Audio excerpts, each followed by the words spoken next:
کس طرح سے ممکن ہوا؟ آپ کا انٹرسٹ تھا؟ کیا فیکٹرز تھے جنہوں نے آپ کو موٹیویٹ کیا کتاب لکھنے؟ میں نے جب اپنی ڈگری اسٹارٹ کی تو ڈگری کے سیکنڈ ایئر میں I went for competition. Reading start کی تو اس کے اندر کئی پنجابی کی ٹرمز ایسی تھیں ایک ہم نارمل پنجابی گھروں میں بولتے. عام لوگ جو آپ کہہ لیں کہ کسی بھی اسکول سے پڑھے ہیں وہ چاہتے ہیں کہ ان کی انگلش اچھی ہو. ہمیں لگتا ہے کہ جو اگلا انسان ہے اگر ہم نے گرامر کی کوئی مسٹیک کر دی یا کوئی ایرر آ گیا تو وہ ہمیں جج کرے گا. السلام علیکم ناظرین، شیئرنگ آف پروفیشنل وزڈم کے ساتھ میں ہوں آپ کا میزبان علی رحمان خالد. ناظرین، آپ لوگ جانتے ہیں کہ ہمیشہ ایسے لوگوں کو اپنے پروگرام میں لے کے آتے ہیں جن کی گفتگو سے آپ کو کچھ سیکھنے کو ملے، جن کے کام سے آپ کو پتہ چلے کہ لوگ کس طرح سے کام کر رہے ہیں اور کس ڈومین میں جا کے کام کر رہے ہیں.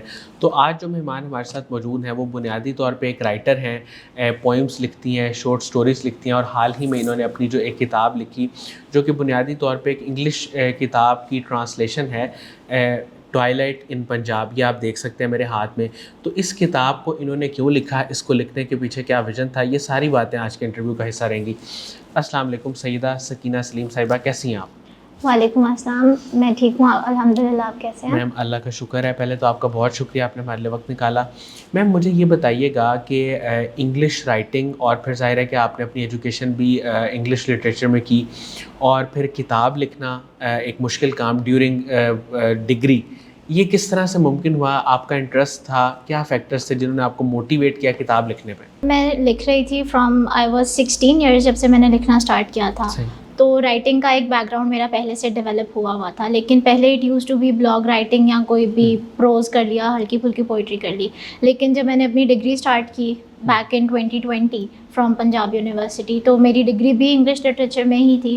اور لٹریچر کا ایک مجھے I was fond of literature, پہلے بھی شوق تھا پہلے سے، کیونکہ اسکولنگ میری انگلش میڈیم اسکول سے ہی تھی. تو ریلیونٹلی وہ ایک ریلیونس کریٹ ہو جاتی ہے کہ آپ کو جب شروع سے ہی ایک بیک گراؤنڈ انگلش کا ملا ہے تو یو پریفر کہ آپ وہی لینگویج کو ایز میڈیم لے کے چلیں. تو میں نے جب اپنی ڈگری اسٹارٹ کی تو ڈگری کے سیکنڈ ایئر میں آئی وینٹ فار کمپٹیشن.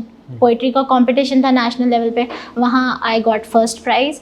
اس کے بعد دوسرا کمپٹیشن تھا، وہاں پہ اگین پوئٹری کا ہی تھا، تو وہاں پہ آئی اسٹوڈ سیکنڈ پوزیشن. تو اس کے بعد پھر رائٹنگ کا مطلب جیسے جیسے آپ کو اپرچونیٹیز ملتی ہیں، آپ کو اچیومنٹس آپ کو اندازہ ہو گیا کہ میں لکھ سکتی ہوں. جی، اندازہ کوائٹ پہلے سے تھا، لیکن جیسے اچیومنٹس ملنا اسٹارٹ ہوئی تو پھر وہ جو ایک شوق تھا وہ پیشن میں تبدیل ہو گیا. میم مجھے یہ بتائیے گا کہ انگلش لکھنا، چونکہ آپ نے ٹرانسلیشن کی اپنی کتاب میں پنجابی سے جو ہے وہ انگلش لکھی، عام طور پہ اردو سے انگلش بھی بہت مشکل ہو جاتی ہے، تو پنجابی سے انگلش میں ٹرانسلیشن میں آپ کو کیا مشکلات فیس کرنی پڑیں، اور کسی کی ہیلپ بھی لی آپ نے اس سارے کام میں؟ بیسیکلی جب میں نے یہ کام اسٹارٹ کیا تو جیسے میں نے ابھی پہلے بولا ہے کہ بیک گراؤنڈ انگلش کا تھا، تو اردو بھی تھوڑی سی ویک تھی، اور as compared to Urdu Punjabi تو بالکل ہی ڈیفیکلٹ تھی نا میرے لیے.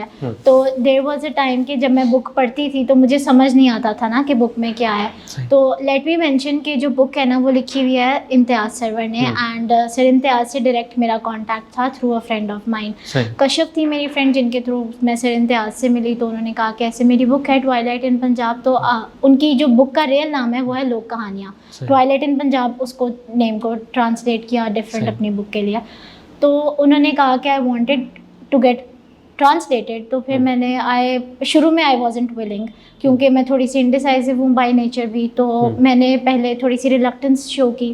آئی واز لائک کہ کروں نہیں کروں. تو پھر مجھے سر نے بھی موٹیویٹ کیا، خود ایون کشف نے بھی کہا کہ you have that potential, try تو کرو. تو جب میں نے ریڈنگ اسٹارٹ کی تو اس کے اندر کئی پنجابی کی ٹرمز ایسی تھیں ایک ہم نارمل پنجابی گھروں میں بولتے ہیں اور اپنی ڈے ٹو ڈے لائف میں بولتے ہیں، لیکن جو بک میں پنجابی تھی واز کمپیریٹیولی ڈفرینٹ اس لینگویج سے. لکھا ہوا تو واقعی پنجابی بہت مشکل ہوتی ہے، بولنا تو پھر بھی تھوڑا بہت بندہ سیکھ لیتا ہے. ایسے ہی ہے. تو لینگویج کی وجہ سے مجھے کافی پرابلم آئی کہ میں تھوڑا سا سوچ میں پڑ جاتی تھی ٹرانسلیٹ کر پاؤں گی نہیں کر پاؤں گی. تو it almost took me 6 to 7 months translation کرنے میں. اور یہ تھا کہ پہلے جو 2-3 مہینے تھے وہ میں نے اسی سوچ میں ضائع کیا کہ میں کروں نہیں کروں. مجھے سر کے میسیجز آتے تھے، Sakina are you working on it, at least ایک اسٹوری مجھے فوک ٹیل ٹرانسلیٹ کر کے دکھا دو تاکہ پتہ چل جائے کہ آپ کو لینگویج پہ وہ کمانڈ ہے کہ نہیں ہے. تو جب میں نے پہلی اسٹوری ٹرانسلیٹ کی تو سر واز ویری ہیپی کہ اچھی آپ نے ٹرانسلیٹ کیا، ایک فلو مینٹین کیا آپ نے. تو اس سے پھر مجھے ایونچولی موٹیویشن ملی، پھر میں نے کام کرنا اس پہ اسٹارٹ کیا. تو اراؤنڈ 6 to 7 months میری بک